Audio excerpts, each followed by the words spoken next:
All right, it is 6 p.m. on February the 6th. We'll call to order the Forest Lake Airport Commission meeting for the month of February.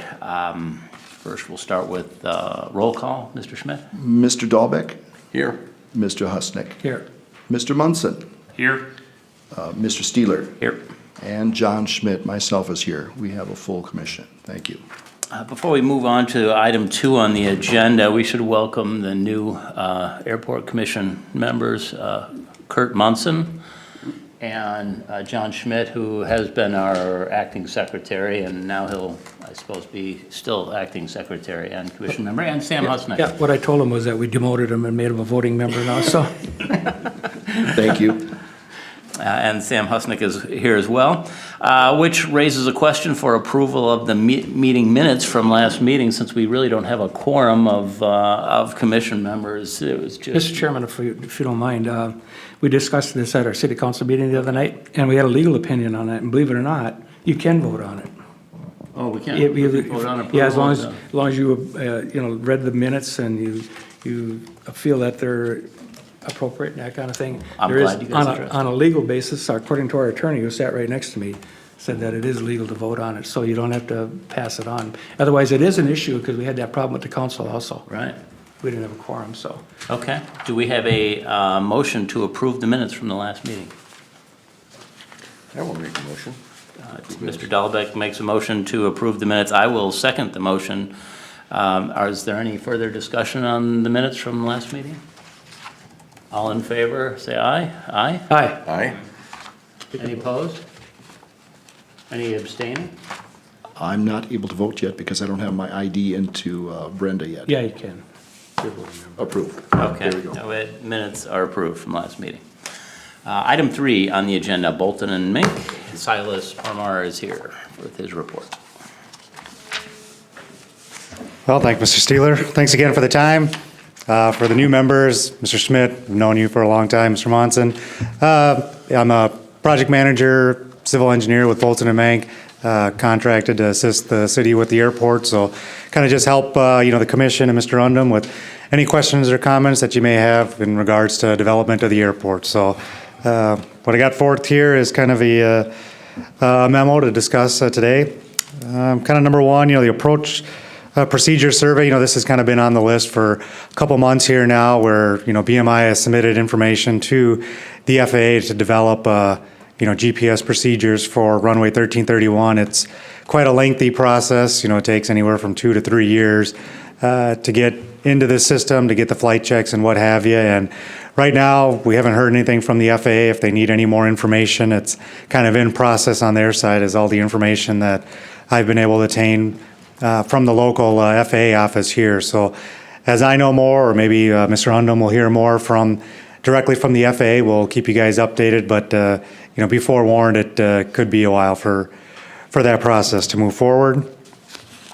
Kind of the next item on the list was about last month. Mr. Undum and I had a conversation about bringing to the commission here, what the proposed projects for the Forest Lake Airport will be in state fiscal year 2020, which starts July 1, 2019. So stop me if you get confused when I say state fiscal 20, I mean July 1 this year. So there was a number of conversations that have been going on with the commission here. The one that you guys are aware of, or the 2 that the commission here has been aware of, is the development of 2 additional taxi lanes kind of in the east hangar area, development of taxi lane golf and hotel to essentially develop more hangar lots for prospective hangar owners to build on. We worked on a pavement management plan that the commission has reviewed, and one of the projects on there was to complete pavement maintenance via crack repair and a seal coat on runway 1331, the taxiway, and then we'd also address the taxi lanes. And then a project that MnDOT has recommended to the city to complete is take a look at the overall airport planning document for the airport. So that would be updating your master plan and the airport layout plan. The city and the airport commission here has essentially constructed out the previous airport layout plan that was developed, which showed, paving of the runway was the major item. So what MnDOT has recommended the city explore is taking on another larger planning effort to develop, okay, what is the next 20 years for the airport going to look at? So I'll pause there if anyone's got questions before I kind of get into more detail in the report here.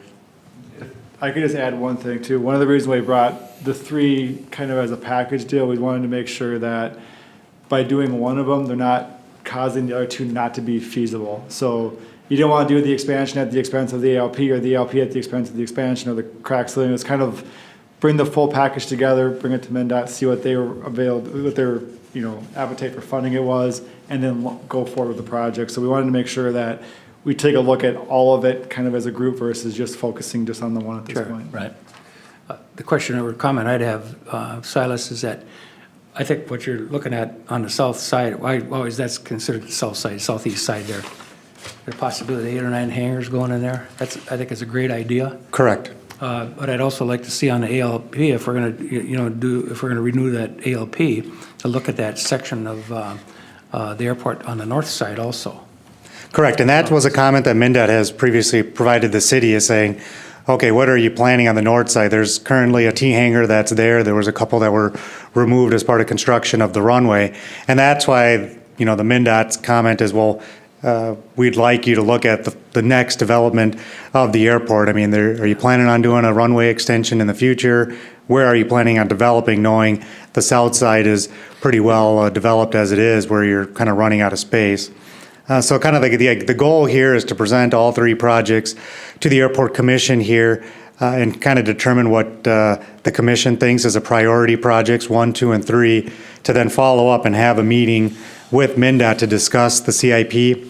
MnDOT is going to be making decisions for which projects to fund for state fiscal year 20, kind of in the months to follow.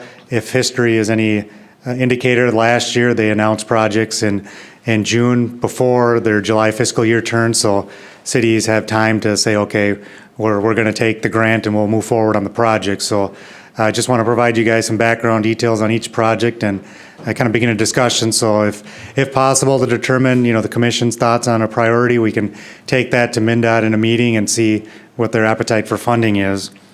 So kind of the first project is kind of like I mentioned, just pavement maintenance for the runway and taxiway and kind of the south taxi lanes. Obviously the city and the commission made a big investment by, paving the runway, so you want to maintain your infrastructure there. What that project would involve, as I mentioned, is completing a crack route and seal of any random cracks that have popped up, and then an application of a seal coat. So the seal coat will essentially, penetrate the asphalt surface, kind of rejuvenate the binder that's there so it doesn't become rigid. So essentially you just want the pavement to remain flexible so cracks don't form. So the estimated total project cost for that project is kind of detailed on the memo, $170,000. Now at this point, the state has indicated that their funding rates are forecast to remain the same for their fiscal years 20 and 21. But unfortunately, MnDOT Aeronautics hasn't received their budget yet from, MnDOT as a whole. They're going through that process right now as part of their current legislative session. And that should be known within next month. I think February 19th is the date the budget's supposed to be released. But all indications from MnDOT Aeronautics are those rates will remain the same. So that's the pavement maintenance project. The project that we've discussed at a couple meetings here is kind of development of taxi lanes, golf, and hotel, kind of 2 additional taxi lanes on the south end of the airport there. Now, going through a little more advanced research for the project.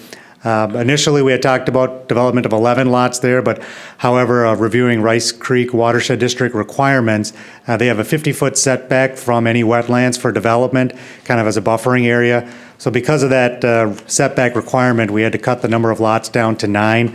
If you look at the layout, you can kind of see there's a blue line that shows what the 50-foot offset is. There are some ways to get around certain points which penetrate the 50 feet, but constructing a hangar in there was not going to be possible. So with that, the other things we had proposed within our detailed cost estimate is currently there's water main and sanitary running essentially on the north side of each hangar row that's there for access and connection to the rear of any potential hangar there. In order to save some costs, considering the existing sanitary line is quite deep, 15 feet, we're proposing just running one line of sanitary and water down hotel or taxi lane golf, and then allow connections for each 9 hangars in that route. Our estimate does include costs for sanitary and water, but doesn't include any costs for private utilities, gas and electric. From our review of previous hangars constructed here, that's all been done privately, but if that changes, we can surely revise the estimate to reflect that. Our belief is there wouldn't be any watershed design that's required from Rice Creek Watershed District, but if this project moves forward, we'll obviously coordinate with them to ensure there's nothing that comes up last minute.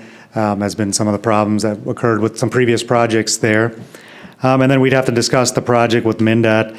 If currently, not these two taxi lanes are not shown on the current ALP, there's a proposal for a T hangar kind of off the far south taxi lane Foxtrot. So that'd be something that we discussed, just doing a sheet update there.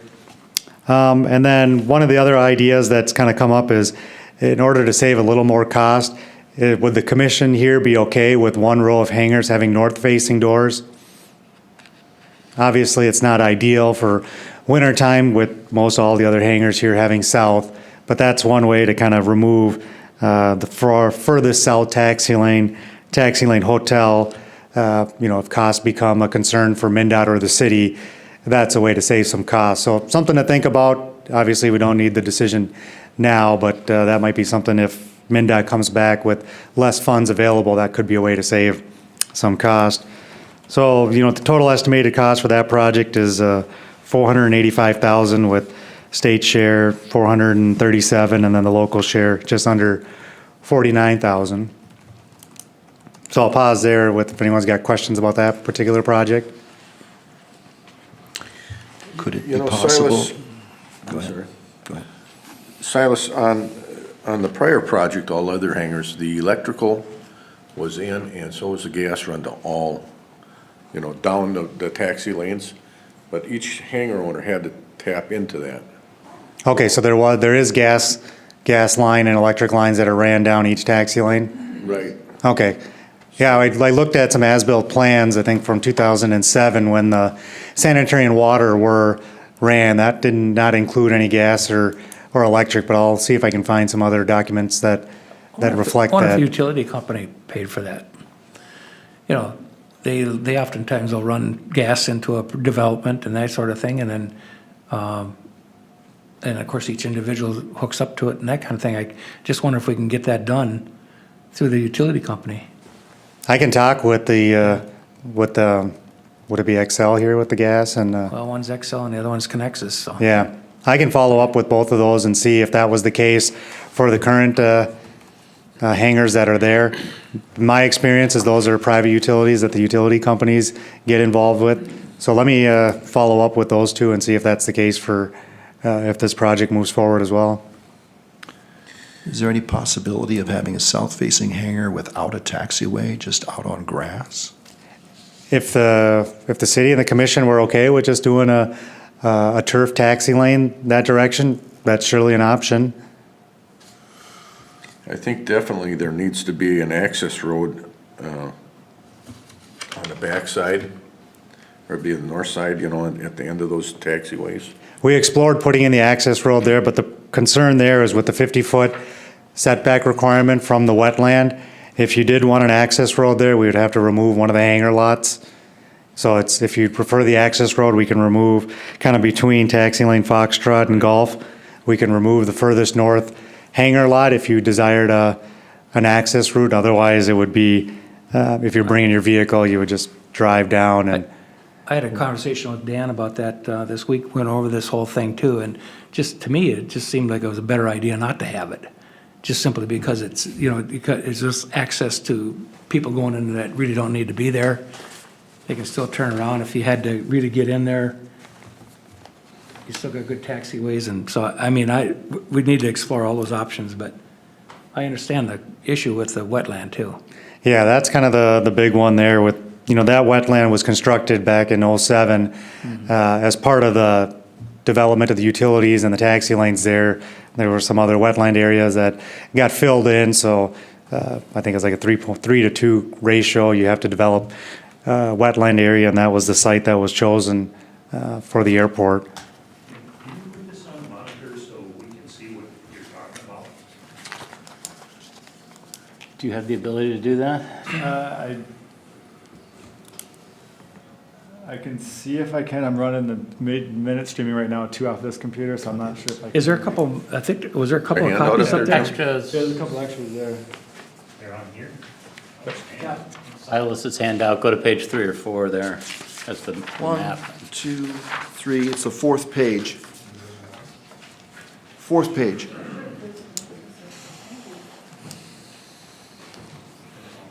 Are there any more questions on the taxi lane, golf, and hotel construction? No.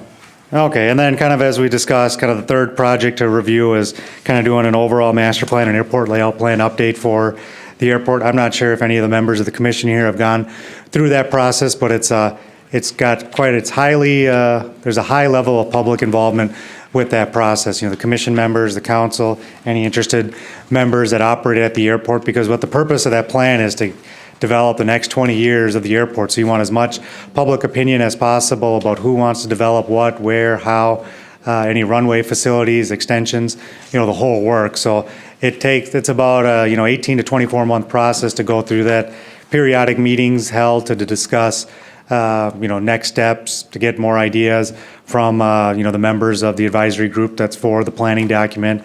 And then, we as a consultant will take that information and develop the next part of the documents. And then the end goal is there's a report that documents, the purpose of the plan and how things came to fruition, and then the airport layout plan, which will show the development there. So the cost for that, if you're questioning why a planning study is so much, it's just because of the length of time and the amount of involvement on the public that it takes to get a document that's going to best meet the needs for the city. So the goal here is to determine, what the commission thinks is the priority for those 3 projects to take to a meeting with MnDOT. Mr. Undum would coordinate requesting a CIP meeting with MnDOT after the commission kind of has their input on which projects they'd like to see move forward. And then it doesn't mean the other 2 projects that are, say, second or third, they may have a potential to still receive funding in state fiscal year 21, but then it could be a discussion with MnDOT about if funding would be available for those projects in subsequent years. So the updated CIP is also attached, which kind of lists all 3 projects in there for state fiscal year 20. The order that's listed on the CIP doesn't mean anything. They just go in that order. So it's kind of something that Mr. Undum wanted to bring to the commission to get your guys' input on priority of those projects. Sorry. It seems to be that number 3 would be the first thing we'd want to do, because of the ELP, we can't do anything without that, right? You could, that's why I put the caveat in there where you could construct the taxi lanes with just a 1-sheet update to the ALP to show the taxi lanes. Currently, it shows a T hangar and a turf taxi lane, but it doesn't show the second proposed taxi lane there. So the way around that is to just complete a 1-sheet update, which would be very minimal effort compared to the full. Then it'd be number 1. Yeah. That's fine in my opinion. I'm only 1 vote, but Which one would be number 1, too? just construct these taxiways with the water and sanitary sewer For hangar development. that's just my opinion, because I think there's a demand for spaces out there. We're filled up, and I think people have been asking, haven't they? Right, You and know? we have a waiting list of, how many names now, 11? 11, correct. 11 names, and we have 9 lots, so, there's people that are ready to go with this, so absolutely, I think that would be top priority. But the master plan comes right along with it, because the next step, of course, is the north end, and developing possibilities there, especially when you're looking at the 20-year, and I think MnDOT would really be behind things like that long-term planning to see where their investment, what we're gonna do with their investment in this airport. So, boy, it's tough to rank these in terms of 1, 2, and 3, but the East Taxi Lane construction will absolutely start generating additional revenue in terms of lease rentals and that to the city. So I think that's important to the city. So maybe we put that on the list as number 1. And I don't know what kind of conversation you engage with MnDOT on these types of things. I mean, is it a sit down with them and, or is kind of a, you get up there and make your presentation as to this, these are the three things and this is why we believe this, and then they just yay or nay, or? Yeah, the idea is to take, okay, this is the CIP that City of Forest Lake desires, this is the priority of projects that the city desires, what's MnDOT's thoughts and comments on it. Now, they could very well change, and they could say, well, we want you to do this project or that project first, but the idea is to take the information to MnDOT and say, okay, this is what the city desires, this is what we'd like to do, would funding be available for these projects in that manner? Do we need a motion to I'd prioritize put the this? east taxi lanes as first, the master plan and ALP second, and the crack repair and seal coat third. And, I mean, MnDOT may want to push that crack and seal coat right up to number one, because that's what they may see as a priority, but Sure. I don't know, what's I know, what's the rest? that would be my opinion too, Don, so. I would agree with those. Do you need a 1, 2, and a 3, or is it just a 1 and then the other 2? Ideally, you get 1, 2, and 3, because there could be a chance where MnDOT could fund multiple projects. So it'd be nice to know, okay, if funding, let's say if they say, yes, go ahead and construct these taxi lanes, and let's say they have some additional funds available, the cost-wise for the other two projects are relatively close on the state side. I mean, you're talking about a difference of 18 grand. If that situation arises, it'd be nice to know, okay, if they offer funding for what the commission chooses as number 2, that, you know, if the email comes to Mr. Undrum, he can just proceed to MnDOT and say, yep, we're ready to take funding for it. Do we need a motion? Excuse me a second, John. One of the reasons I agree with Don on the priority is that, you know, with people signed up to build hangars, you know, with the infrastructure fees and that kind of thing, would be virtually zero cost to the city of Forest Lake if it was a 90-10 development. Sure. And so if we could explore that and find out exactly what, you know, what that percentage is going to be. I mean, so that, in a case like that, it'd be a no-brainer if you had the people signed up and willing to pay that infrastructure fee like the rest of us have, be virtually no cost to the city of Forest Lake for that portion of it. Is this So, a change now, those southeast hangars, the next 2 rows now are gonna have sewer and water? Because this is the first time I've heard that discussed. This has been a plan that those would be cold, they would not have sewer and water. Is that now a change in plan? No, It's been that's, discussed sorry, over- Mr. Saylor. It's been Yep. discussed back and forth over previous meetings, but in the planning stage, it would be to have them in there in the planning stage, I believe. Yeah, we've initially, we looked at just constructing the taxi lanes, and then at subsequent airport commission meeting, it was asked, okay, what would utilities cost to run there? So it's been reviewed both ways to not extend sanitary and water, but also just to construct the pavements. It's been my understanding for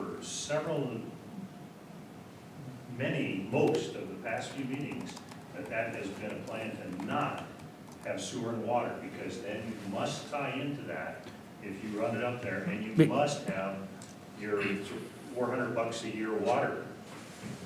that new development, you could, I think we could work out something where that you could opt out of that, You would not have to hook up to sewer and water. because it's a totally separate development.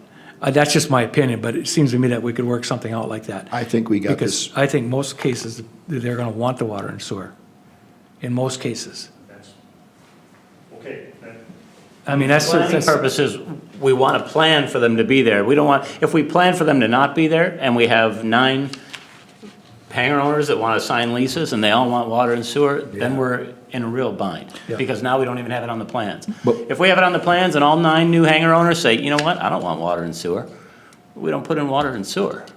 You know, you can take it off, it's easier to take off the plans on a late date than to put on, but We've I already don't had- see that being a possibility. We've already had this argument, though, and we have determined that it is not required to have water and sewer in your hangar, which I think is Mr. Schultz's point. I might be speaking before him out of line, and I don't know if I'm out of order to say this, but we've had this argument before, and you are not required to have water and sewer in your hangar. And that's the issue. Whether it's in the ground or not is immaterial. well, But they would still- there was some argument about that, but, Yeah. and there is also the difference in the infrastructure fee. Cost, yes, there is. Yes, there Yes. is. Yep. Connection cost. Yep. Yes.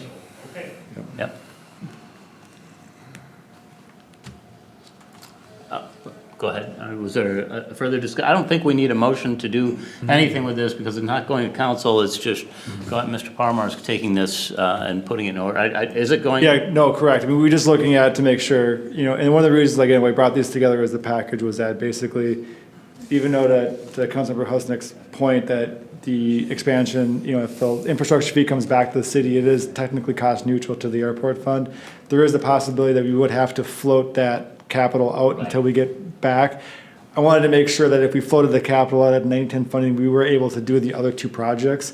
Looking at the fund balance, it's all feasible. Even if we had to say, take that capital out 2 years before we got paid back, we would still be able to do all the projects. So that's why all of them are here kind of as the package. And then obviously it's all going to be hinged upon what MnDOT comes back at funding. Because even with the expansion, if you look at a city cost, at $50,000 ballpark or $500,000, that changed that infrastructure fee pretty substantially from, $5,000 to, roughly, $50,000. So I mean, pretty significant, difference of getting in if MnDOT does not fund the expansion. So that's kind of why I wanted to bring it there. Make sure all of the ducks are in a row on that side so we know what those costs are before we start to kind of greenlight these projects and get them moving forward. So we'll bring it back down and sit down with MnDOT to kind of see what their appetite is for this kind of package deal and bring them back at a later meeting. May I put in the minutes that the Airport Commission directed Silas to prioritize the east taxi lane construction first, the ALP second, and then the taxi lane maintenance third. Would that be an accurate reflection of That's the correct. Airport Commission? Thank you. That's what I needed. Well, I'll work with Mr. Undum to have him send an email to MnDOT to schedule a CIP meeting. I can't guarantee it'll occur before the next month's Airport Commission meeting, but I'd be hopeful it can based on MnDOT's schedule. So we'll take the information to them and report back what we hear. Anything else? Thank you. No, Thanks, Silas. Item 4, review update of CIP in January meeting. That was just covered as part of this, right? Or is there additional, are we talking about the specific budget items? I was told to put this on the agenda, therefore I did. I think it was just a general look at their long-range CIP, but the main priority would be these three. kind of These fiscal three year 20. items. That Yeah, automatically takes care of it. yeah, that pretty much takes care of what we need. Item 5 on the agenda was just the hangar list. I believe that was just so we have an understanding how many names are on the list right now? There are still 11 on the list at this point. 11 I got a interested copy of it, parties. so it's still holding strong at 11 members at Okay. this point. And, okay. Do people know where their priority is on the list or where their position is? If they ask me, I can let them know where they are. The list, on okay. yeah. 2 meetings ago, I requested that that list be published, and Mr. Steeler, you agreed that that would be okay to do.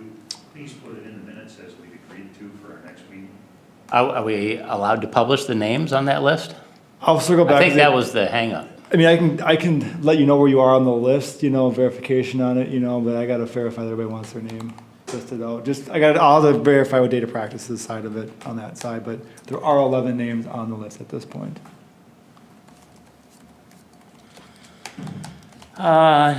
Next, anyone from the floor, from the audience, would like to step to the microphone, have anything to input? No? No? Mr. Schultz?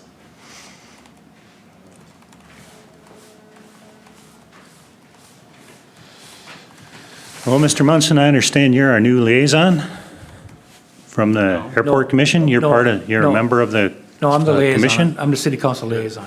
Okay, awesome. Hello, welcome. On previous meetings, there's been questions about the PAPIs over the last couple months since the last meeting. I've flown in and out a couple times.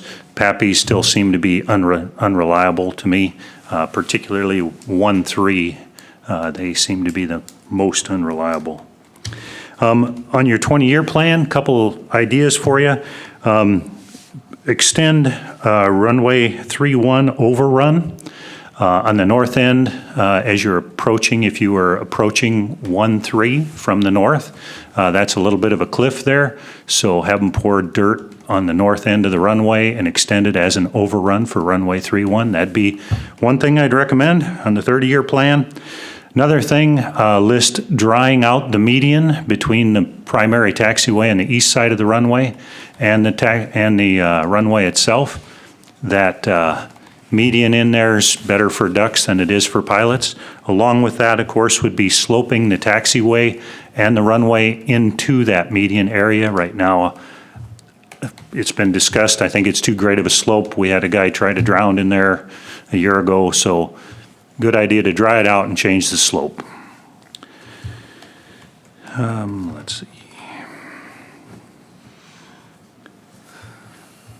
Latest on hangar, new topic, hangar lighting for the north end. Anything from Excel? Back to Excel, where it sits is that there is the price for the original, the initial installation cost, if we do an extension, is less if the city, as you said, that 1,200 and change. I don't have the exact figures in front of me. What happens with that, though, is that there's a monthly charge associated with that light that again gets charged back. So in essence, it costs the city more to go that direction, which is why when we talked to them, they recommended having it undergrounded private utility. They said it's cheaper to have them go through a private utility contractor to have it undergrounded versus having them do it, because even though the initial cost is less, the long-range cost is more expensive. So that's where the disconnect came into pricing. So that's why. Mystery solved there, okay. That is the mystery. So in essence, they recommended, they said, if you're gonna do this, don't pay that higher monthly charge, go forward and just have somebody, run a light out there. Okay. In other Correct, that's what, in other discussions, we talked about the light at what was the old parking lot by the bungalow, essentially taking that one out and moving the other one, moving it to the hangar. So I was thinking that would wash. You're kind of essentially moving the one that's existing there. You're already paying for one, and so it's not increasing one, but moving the one that exists. the way I understand, there would be a charge because they have to take back that, there's the labor, so they, instead of just charging you the labor and installation charge up front, they amortize it out over the, So it'd be more than the existing one Yeah, is? yeah, I because see. it's a change to the way we have it currently set up. Now, this is what, I mean, these are the conversations I had, I talked to Dave Adams about it, who was the one that had the conversations, but since it changes the existing structure, but that's where the additional monthly charge comes in. Okay. Also, it was talked about perhaps to save the cost of a taxiway on the new extension to have north-facing doors on the farthest southeast row of hangars. Again, I would recommend against that. All along, they've tried to put south-facing doors. If anybody's got any question about that hazard, I'll be happy to show them my north-facing door on the north end of the airport compared to the south-facing doors of the same hangar. I'd be happy to take you over to my hangar at Anoka and my flying club, and I can show you that huge difference. I can take you to multiple students of mine at Anoka who have north-facing doors and how you just can't skate and pull your airplane in and out. I'd be happy to, if there's any clarity that needs to be brought there, I'd be happy to provide a tour for that.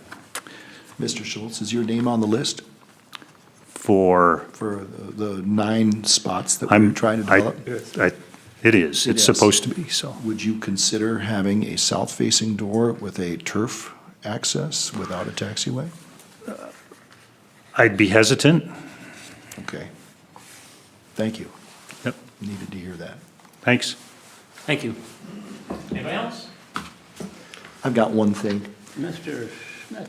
I'd like us to think about the possibility of having an organized Young Eagles event this year. It's been a sore spot in the past, but I think we need some positive publicity with the city. I think the event got too big, it gets dangerous, there's too many people involved, there's too many airplanes coming in. But I think we owe it to the community to do something on a smaller scale. Is that a commission business item, or is that a separate? That's a good I suppose question. That's a good question. The airport, the commission would have to acknowledge and accept the Yeah, event itself, but in yeah. terms of planning and being involved, the Yeah, commission's not no, involved at all. don't have to be, no.